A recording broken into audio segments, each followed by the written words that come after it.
Welcome back, everyone. This is Illumined Tarot. Thanks so much for joining, as always. And if you like what you see here, please be sure to give a like, share, subscribe, ding the notification bell so that you don't miss any updates from future postings.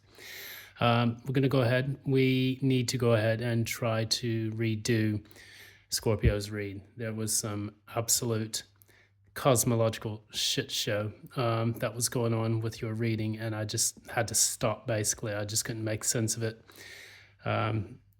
I don't know. There seems to be a strange energy that is permeating a lot of the Mercury retrograde and, not mistaken, coming out of this recent lunar eclipse in Virgo. Things have been quite not like we're in Kansas anymore, it seems.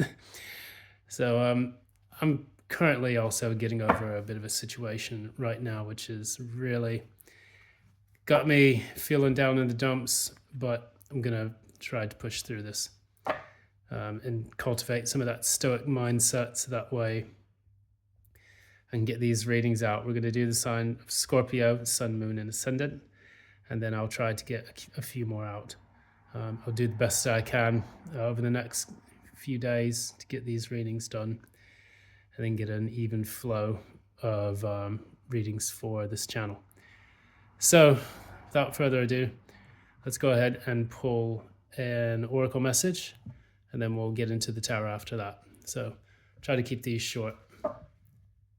So Sun, Moon, and Rising for Scorpio. What's the message for Scorpio, Sun, Moon, and Rising?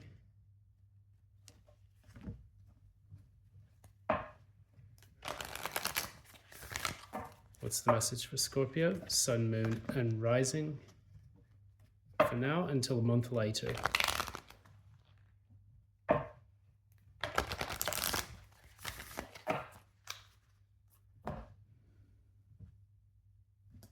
All right.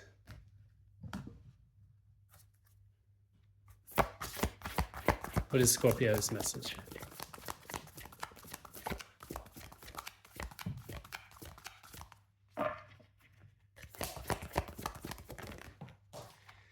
And of course, it goes and chucks itself over there. Give me a minute. Ironically, the cards have been extremely punctual, to say the least.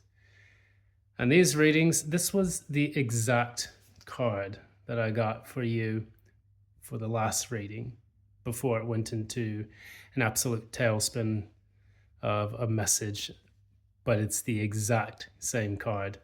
It's time to take action, new moon in Aries. And we are actually moving into a solar eclipse in Aries at the, towards the end of this month.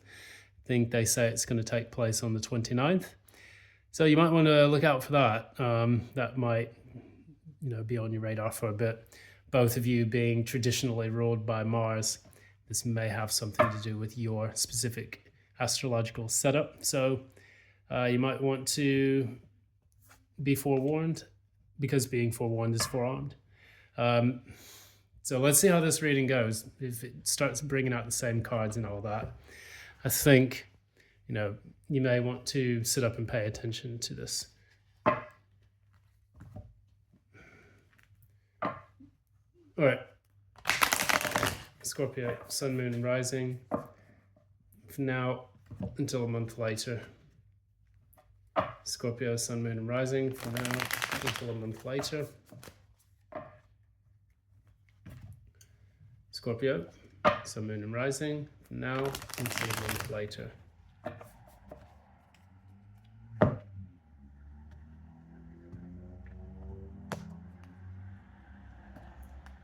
All right, so let's see here.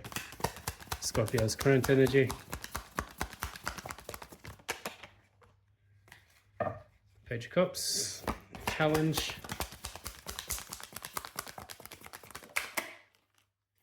Ten of Swords. Recent past.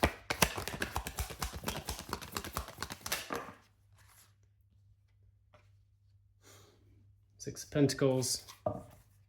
Five of Pentacles, sorry. near future for Scorpio. Temperance in the reverse. Current core energy.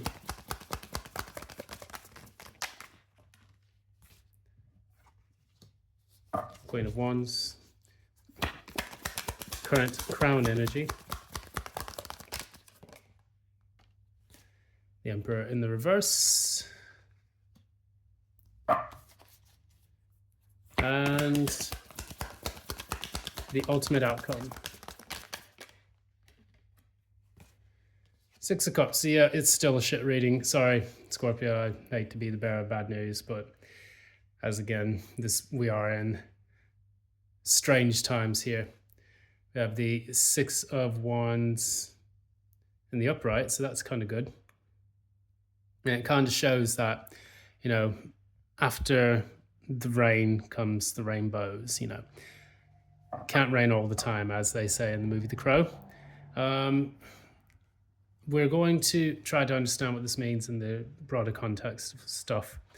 What we have here, Page of Cups, in the center of the reading, that's your energy, challenged by the Ten of Swords. So you've had quite a nasty ending towards things. And right now what you're trying to do is to forgive yourself, communicate things to yourself that will help you to overcome the pain and the difficulties of what you have experienced.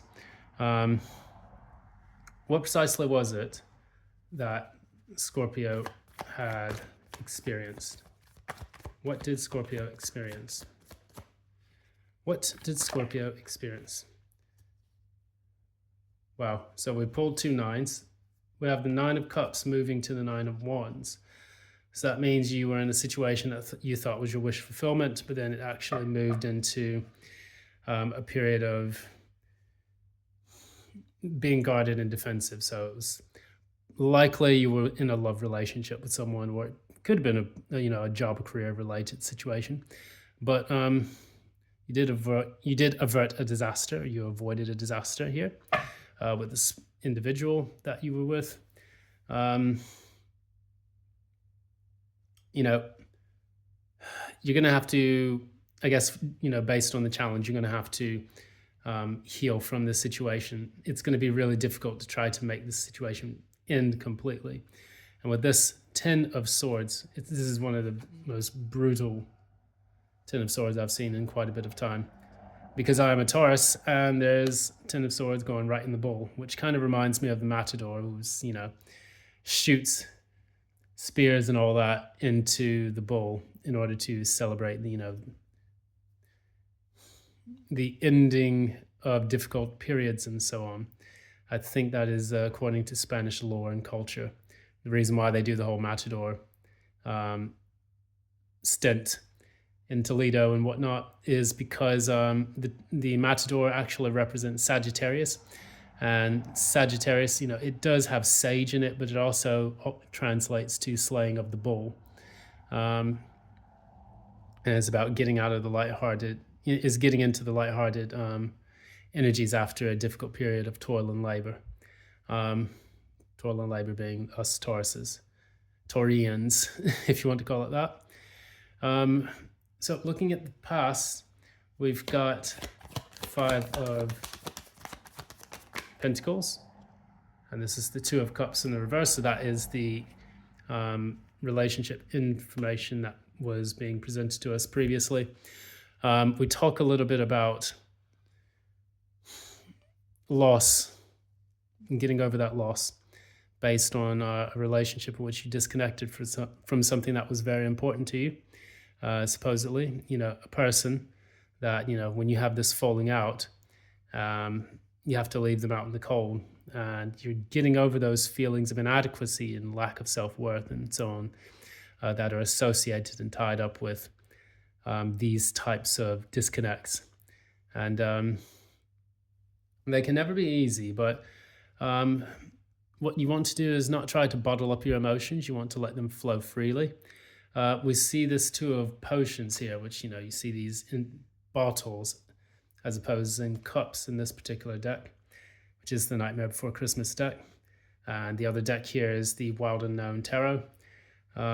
We talk a lot about with the cups, typically you want to allow them to be free flowing energies. You want them to flow from one place to another. So that way you can spin your currency wisely. Um, in this particular case, you may be trying to do that, pouring your cups into something new, which will allow you to heal and move past the the dark times that you have had with someone. Moving into the near future, you have the Temperance card in the reverse. Why do you have the Temperance card in the reverse? Okay, so that's very good. Now, you have the Temperance card in the reverse. You may be impatient, but you could also be experiencing a bit of nervousness and trepidation towards a new start in love. So this is the Ace of Cups here. And this could be a passion. This doesn't necessarily have to be a person. But with this Ace of Cups, we have this butterfly at the top of it, which indicates a rebirth after a very difficult and painful period. And as I always tell people, the butterfly is a symbol of being lighthearted. Again, we were speaking about that with Sagittarius mythology. The butterfly is about being lighthearted and transformed after going through a very difficult cycle in which the butterfly starts out as a caterpillar, and then it cocoons itself in a chrysalis, and it literally becomes a kind of soup. This is something that Chris Reck from Minnow Pond Tarot talks about quite a bit, and he explains how that is precisely the kind of transformation that you have to go through. You have to basically break down into your most core and infinitesimal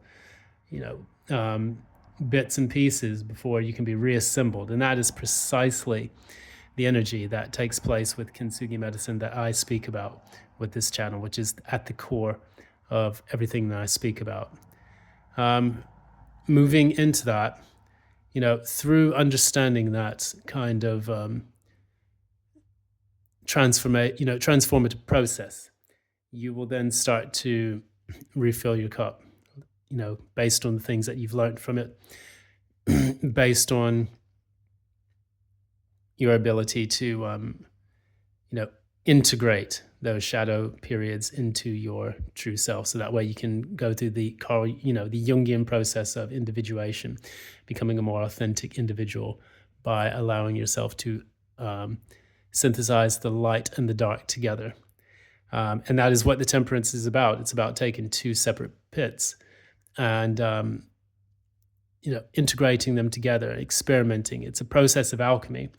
What you may want to do is put love into the situation by allowing yourself to experience both the light and the dark. You don't want to close yourself off to the things that you may need to learn, which could be painful truths. It could be, lessons from the past. It could be the bits that we feel afraid of and ashamed of. Me having Black Moon Lilith at 0 degrees of my ascendant, I understand exactly what this kind of medicine is, entails. And me being a Sagittarius, which, ascendant, which this is what the Temperance is about. It's about integrating the light and the dark, the positive, the negative, two opposing things. It's a very dialectical process. And by using that process, you will be able to have this new start, but you have to kind of break through and get over the fear of doing it and being successful. Moving on, we see the Mother of Wands, which is at the core of your energy. This is the Queen of Wands. And what you're trying to do is boss up, get your energies, more confident and, self-assured and reliant. So that way you can start to attract in this new beginning that you are looking for after dealing with the loss of a relationship. Oftentimes you want to put yourself back out there. You want to, feel, you want to feel good about yourself. You want to have attention from others. You want to,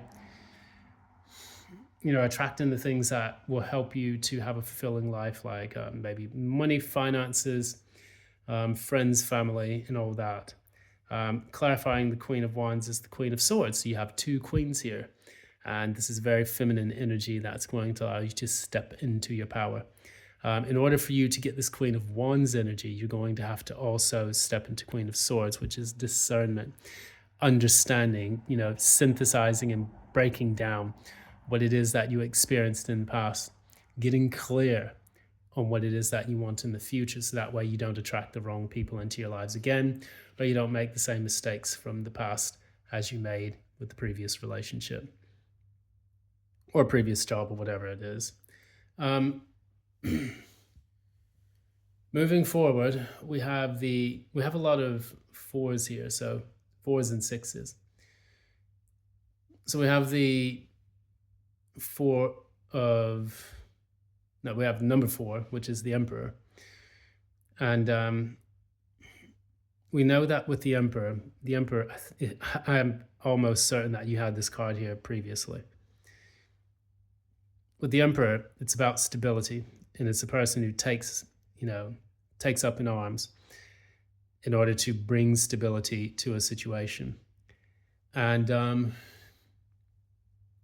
in your situation, what you're trying to do is get back on that number 4 and take control of your universe, step into your masculine, and be able to commandeer a new life outside of the life that you have built for this other person.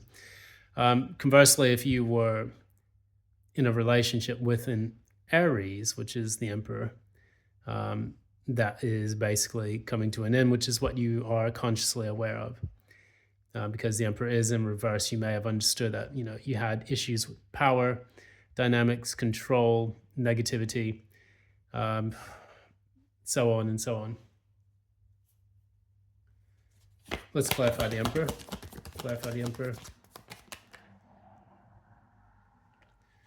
Okay, so you got the Emperor and the Hierophant together. So this is an Aries and a Taurus.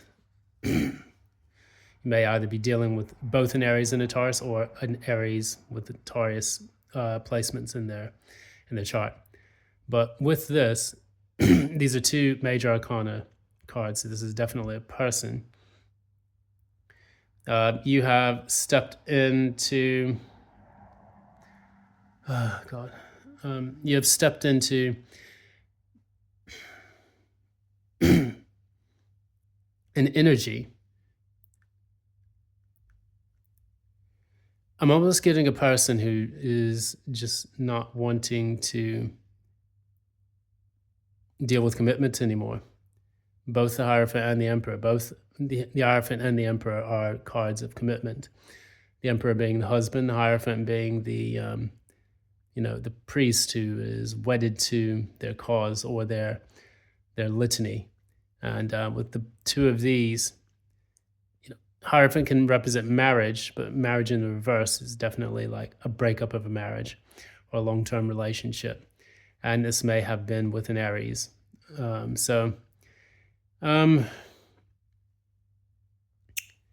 think that's what you're thinking about. I think that's the main thing that predominates your mind, or that dominates your mind at the moment.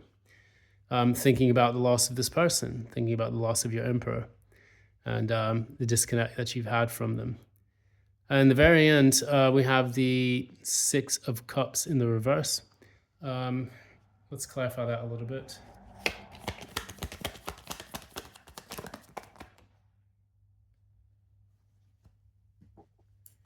Okay, so 6 of Cups in the reverse can normally talk about